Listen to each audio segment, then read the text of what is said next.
Olá, gente! Estamos no dia 37 da nossa campanha de 40 dias de jejum em busca de santidade. E você, está vigiando? Esse é o tema de hoje. E o texto bíblico se encontra em Lucas, capítulo 21, do verso 34 até o 38. E diz assim a palavra do Senhor: Tenham cuidado para não acontecer que o coração de vocês fique sobrecarregado com as consequências da orgia, da embriaguez, das preocupações desse mundo, e para que aquele dia não venha sobre vocês repentinamente como uma armadilha, pois sobrevirá a todos os que vivem sobre a face de toda a terra. Portanto, vigiem o tempo todo, orando para que vocês possam escapar de todas essas coisas que têm de acontecer e para que possam estar em pé na presença do Filho do Homem. Jesus ensinava todos os dias no templo, mas à noite saía e ficava no monte chamado das Oliveiras. E todo o povo madrugava para ir ao encontro dele no templo a fim de ouvi-lo. Bom, gente, nesse período, né, Jesus estava já caminhando para a crucificação, para a sua própria crucificação. Jesus estava caminhando para a morte. Mas mesmo tão perto da sexta-feira em que ele estaria ali crucificado, ele continuava fazendo o quê?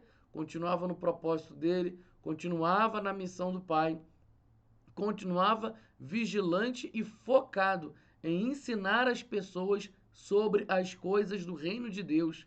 Então Jesus, ele estava no templo ensinando e mais uma vez ele foi provocado por fariseus, saduceus e outros ali judeus. Então Jesus, ele tem toda aquela paciência para ensinar, para colocar isso de forma prática, porque não era só os fariseus e os saduceus que estavam ali discutindo, mas a multidão estava ali perto, então Jesus estava sendo também didático, falando por parábolas. Então ele passa o capítulo 20 todo falando sobre essas provocações, respondendo a essas provocações e também usando até parábolas.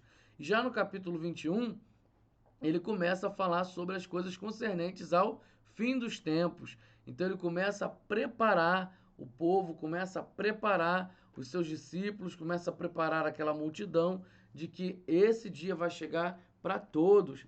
E aí ele vai falar da oferta da viúva pobre, ele vai falar da destruição do templo, ou seja, Jesus vai falar de algo que aconteceu no ano 70, né, depois de Cristo, quer dizer, que vai acontecer no ano 70 depois de Cristo.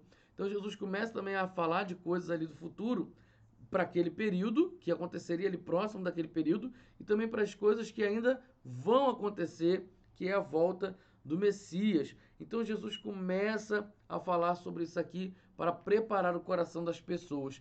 E aí a gente começa a pensar: o meu coração está preparado para isso?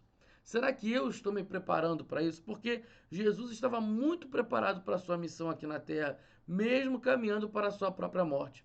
A morte física vai chegar para mim, vai chegar para você em algum momento da nossa vida. Mas será que na nossa caminhada até lá, nós não sabemos quando vai ser, mas nessa nossa caminhada até lá, será que nós estamos preparados? Será que nós estamos vigilantes na missão que o Senhor nos deu, na missão que o Pai nos deu de continuar fazendo o quê? Pregando o Evangelho, fazendo discípulos, ensinando esses discípulos a guardar os mandamentos do Senhor. Será que nós estamos preparados? Porque aí, quando a gente vai para o texto, que é exortação à vigilância, o texto que nós lemos vai dizer: ó, tenham cuidado, é atenção. Por quê? O coração de vocês ele não pode ficar sobrecarregado de preocupações desse mundo. A vida de um convertido a Jesus, a vida daquele que se entrega a Jesus, não tem um coração sobrecarregado, ou não deveria ter um coração sobrecarregado pelas coisas desse mundo, pelas preocupações dessa vida. Então Jesus está dando já aqui um alerta. Quem tem coração sobrecarregado com as preocupações desse mundo, com a embriaguez e os excessos, porque a palavra orgia aqui, ela foi um pouco mal traduzida. No grego, a gente percebe que a palavra original falava de excessos. É aquela pessoa que vive cometendo excessos em várias áreas da sua vida. excessos que vão deixar ela desorientada. Então, realmente, pode ter excesso de relações sexuais, de moralidade sexual, mas também está falando de excessos de bebedeira, de festa, de pessoas que ficam distraídas nesse mundo, né? Excessos com vícios, excessos com jogos. Então é todo tipo de excesso que deixa essa pessoa desorientada, ou seja, tira ela do foco. Então essa é a expressão da palavra em grego que foi escrito esse texto aqui. Então a gente vai começar a entender. A vida de um crente em Cristo Jesus, a vida de um cristão, não deveria estar em excessos, em embriaguez, ou seja, desorientação novamente. Quando uma pessoa está embriagada, ela perde a noção das coisas. O córtex frontal dela, que fica aqui, ó, é diminuído, então ela vai perdendo freio para algumas coisas, ela vai perdendo ali a sensação de juízo para algumas coisas, porque o córtex frontal vai diminuindo. Então o que Jesus está dizendo? Olha, cuidado. E Jesus estava falando ali com várias pessoas, pessoas que já estavam caminhando com ele, pessoas que já tinham se convertido, pessoas que já tinham acreditado que ele era o Messias, e para pessoas que não acreditavam que ele era o Messias. Então a mensagem ali era geral. Para quem era convertido, avalie sua conversão, porque se você vive de excesso em excesso, se você vive de embriaguez em embriaguez, se você vive de preocupação em preocupação, então, meu querido, tu não se converteu. O seu coração ainda é dessa terra, a sua mente ainda é dessa terra, você ainda aspira às coisas dessa terra. Então, quem continua aspirando às coisas dessa terra, desejando as coisas dessa terra, desejando tudo que essa terra pode nos dar como excessos, então esse coração ainda não foi transformado, ainda não foi convertido. Então Jesus está ali fazendo um alerta para que todos os convertidos possam avaliar sua conversão e aqueles que não são convertidos possam reparar e pensar: meu Deus, eu ainda estou assim, eu preciso me converter, eu preciso de mudança, eu preciso de transformação. Porque, gente, no reino de Deus, essa questão de você ser cristão ou não é contabilizada ou fiscalizada ou percebida só porque você levantou a mão num culto. A conversão sua, a nossa conversão ao reino de Deus, ela é manifesta com os frutos de arrependimento, quando eu reproduzo frutos que me mostram ser, que me fazem ser parecidos com Jesus. É aí que a minha conversão é vista. É quando essa transformação, mesmo que passo a passo, tem coisa que a gente ainda não vai mudar da noite para o dia, mas há um querer para essa mudança, há um querer para essa transformação. Tem até uma música do coral, né, da nossa igreja, que a gente cantou, quer dizer, na cantata no ano passado, né? E passo a passo sempre. Então, assim, é passo a passo. A gente está ali, passo a passo. Tem coisa que vai ser mudando no dia a dia, aos poucos, à medida que o Espírito Santo vai nos falando e a gente vai ficando maduro também para receber o recado do Senhor e sendo sensível a Ele.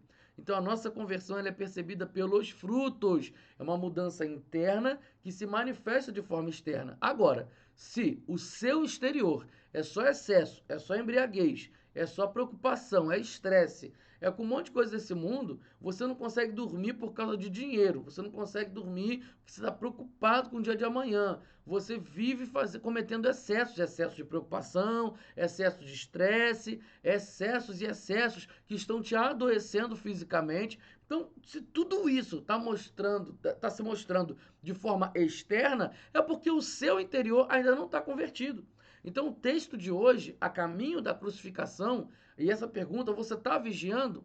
É para você reparar se no seu coração ainda tem coisas desse mundo. E aí Jesus fala, ó, vigiem, para que vocês possam passar por esse dia, para que vocês possam chegar no fim dos tempos e estarem bem, porque tem gente que não vai estar bem. E o que é vigiar? É estar alerta, alerta o tempo todo. Ah, pastor, mas como assim alerta o tempo todo? Orando o tempo todo. E alerta por quê? Para vigiar o seu coração, para que o seu coração não esteja sobrecarregado com as coisas desse mundo, para você estar alerta aos sinais da vinda de Jesus, porque não tem data e não tem hora, a gente não sabe disso, mas estamos o quê? Preparados e vigilantes na missão do Pai. Então, cuidado, Jesus está dando aqui um alerta. Isso serve para mim e serve para você. Como está a minha caminhada em santificação? Como anda a produção dos frutos de arrependimento? Como anda a minha vida? O que eu ando manifestando externamente está revelando como anda o meu interior. Então, se eu só estou manifestando podridão, é porque aqui dentro só tem podridão. E se só tem podridão, onde está o Espírito Santo aí dentro? Você precisa e eu preciso avaliar a nossa salvação, a nossa conversão, a nossa caminhada em santificação. Então, que hoje seja um dia de alerta. Estamos nos preparando para a Páscoa. E nada melhor para a gente poder celebrar a ressurreição de Jesus no domingo, nada melhor de hoje, nessa terça-feira, você avaliar como está aqui dentro. Se você vai celebrar só porque está todo mundo celebrando, ou porque você vai celebrar a ressurreição, porque você tem motivos, tem um propósito interno, uma transformação aqui, ó. E aí está te dando motivos para celebrar. Não é porque está todo mundo celebrando, não. É porque você tem motivos próprios para celebrar a ressurreição de Jesus. Então pense nisso, avalie sobre isso. E você está vigiando? Que Deus te abençoe.